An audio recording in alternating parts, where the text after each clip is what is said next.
how it started. And then, I got to high school and had some great coaches and just kept, my love for the game just kept growing and growing. And then I get here, and it's literally football is your life. So I'd say, man,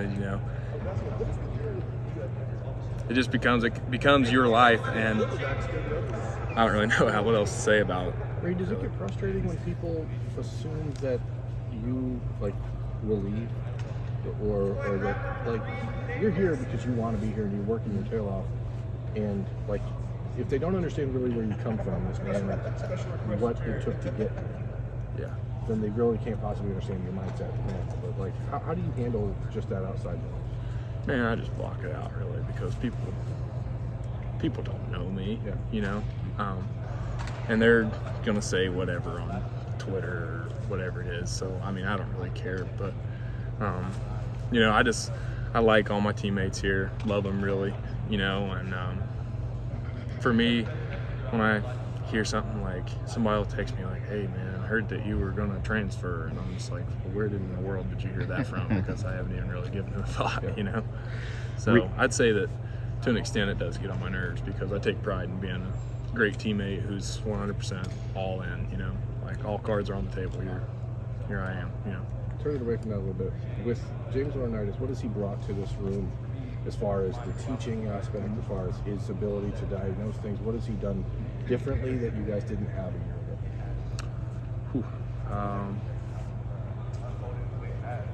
I'd say a lot of his techniques, things like that, little minor details that he picked up along the way, whether he was when he was with the Rams or when he was here in college. Obviously he's been exposed to some great coaches, so his football mind is huge. So I'd just say, so far, the little things.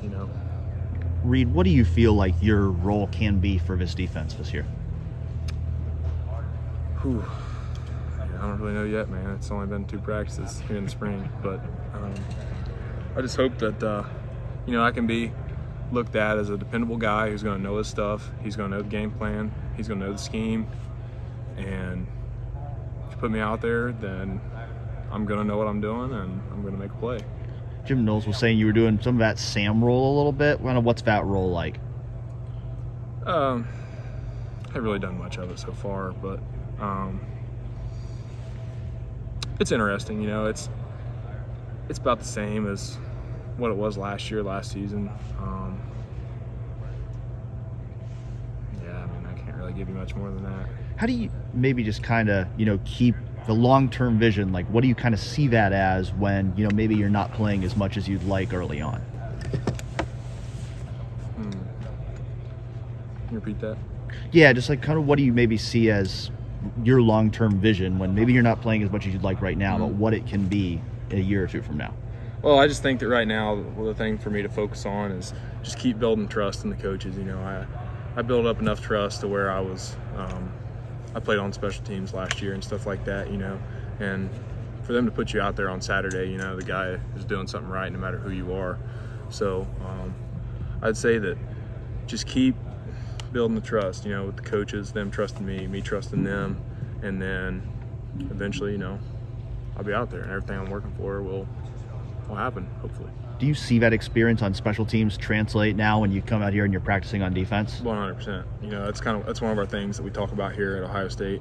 We really take special teams serious, and one of our key terms is it's all ball. So everything we do in special teams, the drills and things like that, Coach Fleming likes to say, this isn't a drill to be running down on kickoff. This is a drill when you're running through an open A gap and you gotta meet a linebacker, or not linebacker, running back in the hole, for example, something like that.